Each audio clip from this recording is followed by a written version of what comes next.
Neil, it's pretty remarkable how quickly the market has moved on from a fear of a weakening labor market. Did we move on from that too quickly? How big of a risk is it still? I think it's a meaningful risk. I mean, you look at the NFIB survey that came out yesterday.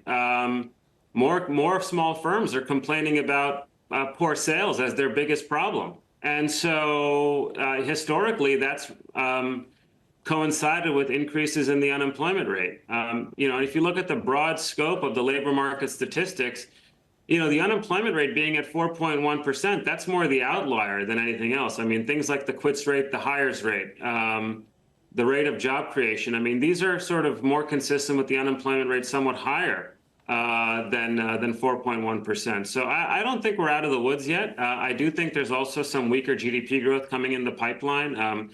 It's going to be very difficult for consumers to sustain this 3% real consumption pace that we've seen, given how weak income growth has been.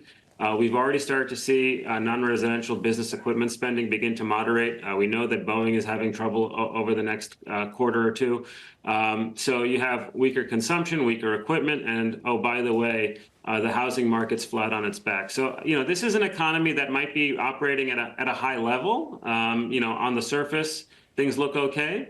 But I think underneath the surface, this is a relatively imbalanced economy with some downside cyclical momentum. Well, you cited one of the sentiment surveys, but Neil, a lot of other ones we've gotten, both from the different government agencies, from the Fed, and from Bank of America, have been so strong. This from Bank of America's investor survey, 63% now think that the U.S. economy will stay robust. When they surveyed them in September, it was only 18%. Neil, did Tuesday change anything in terms of the likelihood that this economy can keep chugging on?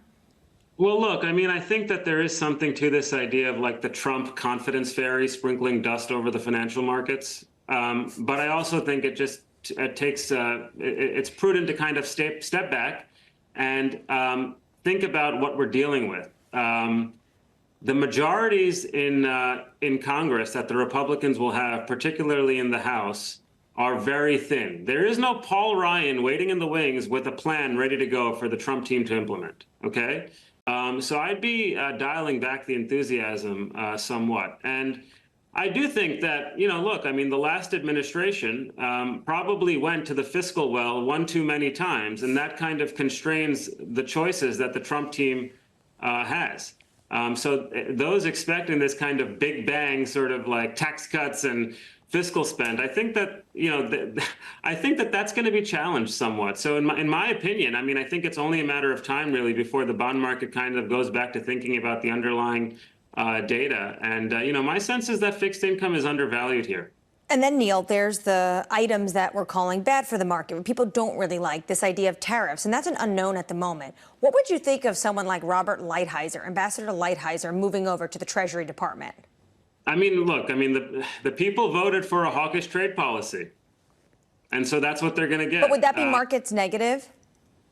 Yeah, of course it would be. I mean, we saw this play out in the last administration, right? I mean, the first year he was the market's best friend because the entire momentum legislatively was basically for the Tax Cut and Jobs Act. Once that passed in early 2018, there was a pivot to taking on a more hawkish approach to China with tariff and trade policy by tweet. And we know that every time that there was something announced or some kind of hawkish trade thing coming out of the administration, the markets generally sold off on that news. So to me, I think it's important for people to think about the sequencing.